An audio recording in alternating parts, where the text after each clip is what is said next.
말레이시아 선교를 다녀왔습니다. 말레이시아와 인도네시아를 쭉 돌면서 복음이 필요한 많은 부분들을 보게 되고요. 또 하나님께서 전도자들을 현장에 많이 준비하셨음을 보게 되었습니다.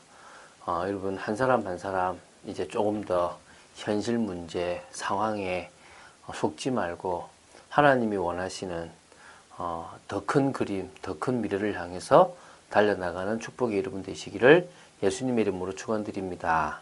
지금 로마서를 계속 봐나갑니다. 이제 복음에 대한 비밀이 적혀있는 마지막 11장까지를 보고 있습니다. 복음에 대해서 좀 더 깊이 있게 알게 되기를 바랍니다. 오늘 이제 11장 은혜로 남은 자, 그리고 하나님께서 이방인의 충만한 수가 들어오게 하기 위하여 유대인을 넘어뜨린 것에 대한 이야기를 쭉 하고 있습니다. 오늘 부분은 또 중요한 부분인 만큼 로마서 11장 7절부터 12절 말씀을 통하여 은혜 받는 여러분 되시기 바랍니다. 그런즉 어떠하냐? 이스라엘이 구하는 그것을 얻지 못하고 오직 택하심을 입은 자가 얻었고 그 남은 자들은 우둔하여졌느니라. 그들이 올바른 지식을 따르지 않고 그들이 결국은 은혜로 남은 자들이 되었습니다. 다시 말하면 그들 중에서 많은 사람들이 버림을 당하게 되고 핍박을 받았고 결국은 은혜로 남은 하나님이 예비한 사람들만 구원을 받게 되었는데요. 이것에 대해서 이제 바울이 뭐라고 얘기하냐면 이스라엘이 구하는 그것을 얻지 못했다. 이스라엘은 구원을 구했고 영원한 축복을 원했지만 그들의 교만함, 그들의 잘못된 의, 믿음이 없는 그런 자기들의 열심이 결국은 그들이 구하는 것을 얻지 못하게 만들었습니다. 그래서 누가 얻느냐? 오직 택하심을 입은 자들이 얻게 되는 겁니다. 가장 중요한 열쇠는 이방인 중에서도 오직 택하심을 입은 자가 구원을 받게 되는 거고 이스라엘에도 오직 택하심을 입은 자만 구원을 받게 된다는 겁니다. 그래서 그 남은 자들은 우둔하여졌느니라. 다시 말하면 택하심을 입은 자가 있습니다. 이것 외의 사람들은 사실 우둔하게 되어버린 겁니다. 또 거꾸로 이야기하면 이스라엘이 다 저주를 받았고 하나님께 외면당했지만 하나님이 은혜로 남은 자들은 구원을 받습니다. 그 은혜로 남은 자가 오직 택하심을 입은 자고 그들 외의 사람들은 또 버림을 받은 거죠. 그런 개념이 같은 개념이죠. 그렇죠? 그래서 이것을 성경을 인용해서 얘기하고 있는데 기록된 바 하나님이 오늘까지 그들에게 혼미한 심령과 보지 못할 눈과 듣지 못할 귀를 주셨다 함과 같으니라. 이게 이사야 29장 10절에도 나오고 신명기 29장 4절에도 나옵니다. 저는 이것을 이 부분이 되게 많이 로마서 여기도 있지만은 사도행전 28장에도 이런 기록이 있고요. 중간중간에 이런 기록들이 많이 있습니다. 이게 뭐냐면 혼미한 심령, 또 뭐라고 했습니까? 보지 못할 눈, 듣지 못할 귀. 결국은요, 은혜가 없는 사람은요, 마음이 닫혀버렸어요. 그러니까 하나님 말씀하는데 딱 외면해버립니다. 그럼 제가, 은혜가 없구나. 하나님이 저 사람한테 은혜를 안 주셨구나. 지금 내가 말을 잘못하는 게 아니라 저 사람은 지금 하나님 말씀을 받을 만한 은혜가 없구나. 마음이 딱 닫혀버렸구나. 이게 딱 느껴져요. 그 정도가 아닙니다. 눈이 없어요. 못 봐요. 아니 세상 거 다 보이잖아요. 중요한 거 보고 성공도 본다니까요. 뭐가 돈 되는가 너무너무 잘 봐요. 어떤 게 하는 게 축복되어 있으니까 다 안다니까요. 그런데요. 하나님의 말씀과 관계된 것만 못 봐요. 진짜 축복이 뭔지 모르는 겁니다. 세상이 말하는 축복은 다 찾아 누리는데 하나님의 진정한 가치만큼은 놓치고 살아가는 거예요. 그리고 뭡니까? 듣지 못할 귀, 말씀을 못 들어요. 어쩌면 안 들리니까 하나님이 하시는 게 지금까지 보여지지 않겠죠. 그러니까 믿어지지도 않겠죠. 근데 거꾸로 말하면 마음이 없으니까 안 들리는 겁니다. 마음이 없으니까 보이지 않는 겁니다. 그런 의미에서요. 믿어진 거 은혜예요. 그런 면에서요. 믿어진 사람 중에서 오늘도 하나님 앞에서 내가 정말 말씀 아니면 안 된다라는 그런 겸손한 마음 얻은 거 은혜입니다. 그리고 귀가 있고 눈이 있는 거 은혜입니다. 오늘 여러분 은혜 있게 되길 바랍니다. 은혜만큼 중요한 게 없습니다. 이 은혜 없는 사람은요, 불쌍한 사람입니다. 돈이 없는 게 불쌍한 게 아니라니까요. 지금 어려운 문제를 당하는 게 불쌍한 사람이 아니라니까요. 누가 불쌍한 사람이냐? 이 은혜가 없는 사람이 불쌍한 사람이라. 오늘 여러분 은혜 받으시기 바랍니다. 또 다윗이 이르되 그들의 밥상이 올무와 덫과 거치는 것과 보응이 되게 하시옵고 그들의 눈은 흐려 보지 못하고 그들의 등은 항상 굽게 하옵소서. 이게 시편 69편 22절 이하에 나오는 건데요. 바울이 이렇게 저주를 부립니다. 어찌 보면요, 하나님이 택하신 자가 아닌 버림받은 자들에게 뭐라냐면 그들의 밥상이, 그들에게 있는 축복이 오히려 그들이 진정한 복음의 가치를 못 누리는 올무가 되고 덫이 되고 거치는 것이 되고 보응이 되게 해달라고. 여러분, 우리가요 올바른 시작을 하지 않았는데 축복받는다, 저주입니다.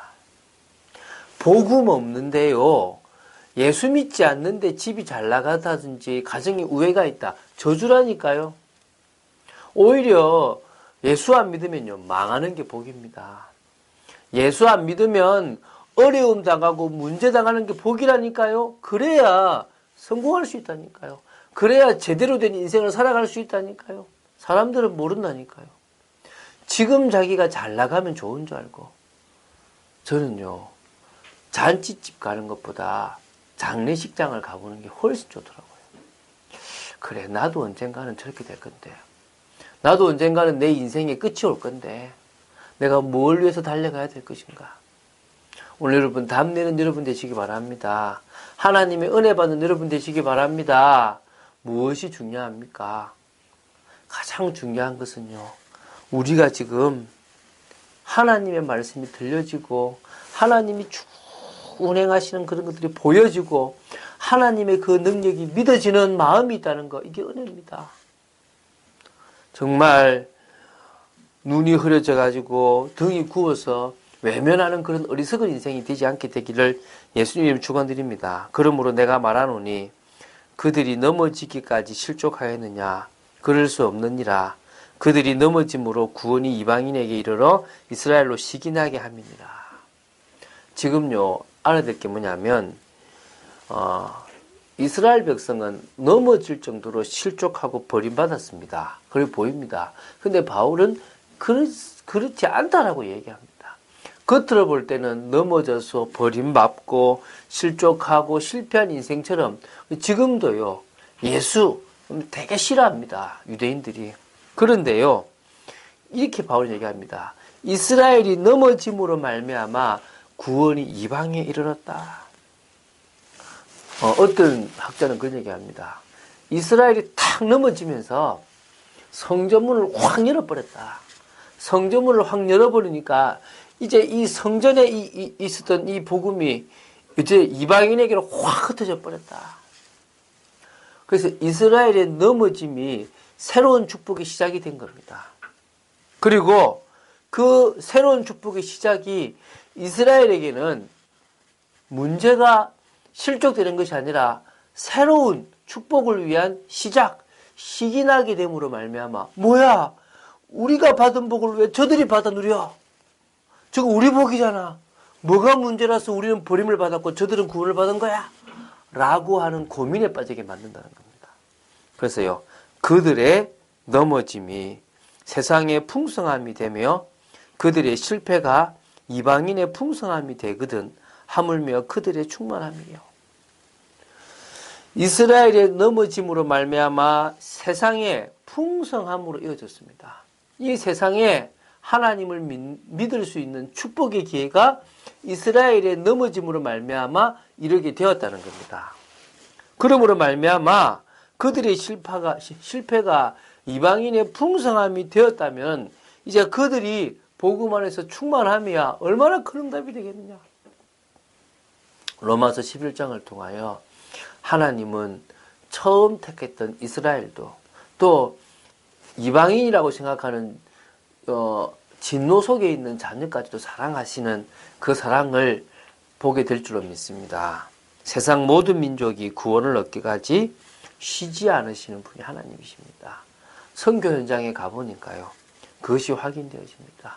선교 현장에 가보니까 정말 하나님이 세상을 너무나 사랑하셔서 지금도 그 구원의 계획을 이루어가고 계심을 보게 됩니다. 그렇다면 이제 우리가 현장으로 들어가는 거죠. 이제 현장에 하나님이 원하시는, 나에게 주신 것, 우리 교회에 주신 것, 현장에 원하시는 것을 자꾸 찾아 누리는 진정한 현장 운동을 일으키게 될 줄로 믿습니다. 하나님은 그 일을 하기 원합니다. 이제는요, 전도의 패러다임이 바뀌어야 됩니다. 선교의 패러다임이 돈 갖다 주는 선교가 아니라 NGO라는 것을 통하여 또 새로운 전도, 문화를 통한 새로운 전도, 그래서 영적인 존재인 인간을 치유시켜 나가며 변화시켜 나가는 사실적인 전도 축복이 일어나야 될 줄로 믿습니다. 하나님은 우리를 사랑하십니다. 오늘도 이 말씀 속에서 안 들어도 되겠다 싶어요. 예, 안 들어도 될 수 있습니다. 그러나 오늘 하나 기억하십시오. 하나님은 이스라엘의 하나님이며 이방인의 하나님, 전 인류의 진정한 하나님이십니다. 그 하나님이 정당하게 아주 당신의 그 원리와 원칙에 맞춰서 모든 민족을 구원하시는 그 방법들이 얼마만큼 복음의 비밀이고 신비한 것인지를 알게 되기를 바랍니다. 그리고 다른 것 아닙니다. 하나님이 은혜를 주셔야만 내 마음이 정말 유순한, 편안하게 믿어지는 그런 마음이 될 수 있고요. 내 눈이 영적인 하나님의 역사를 볼 수 있게 되고요. 이 귀가 하나님의 말씀을 듣고 찔리더라도 그 말씀으로 말미암아 진짜 나아갈 수 있는 축복의 말씀이 되어질 줄 믿습니다. 오늘 하루도 5월 5일이고 또 바쁘고 여러 가족들과 함께하는 시간이지만 절대 놓치지 않는 것, 내가 은혜 아니면 아무것도 할 수 없다는 사실을 깨닫는 축복의 시간 되시기를 예수님의 축원드립니다. 주는 그리스도시요 살아계신 하나님의 아들이심을 고백합니다. 말씀 따라가는 참된 축복을 누리는 저희들 되기 원하며 이스라엘의 넘어짐이 저희들에게 축복과 풍성함이 되었기에 이제는 감사하며 더 은혜 받기를 원하며 또한 이스라엘까지 은혜 받기를 원하며 전 세계 모든 사람이 은혜 받기를 원합니다. 역사하여 주시옵소서. 오늘도 우리의 삶이 은혜로 살아가는 진정으로 마음이 열리고 귀가 열리고 눈이 열리는 축복의 저희들 되어지기를 원합니다. 예수님의 이름으로 기도드립니다. 아멘.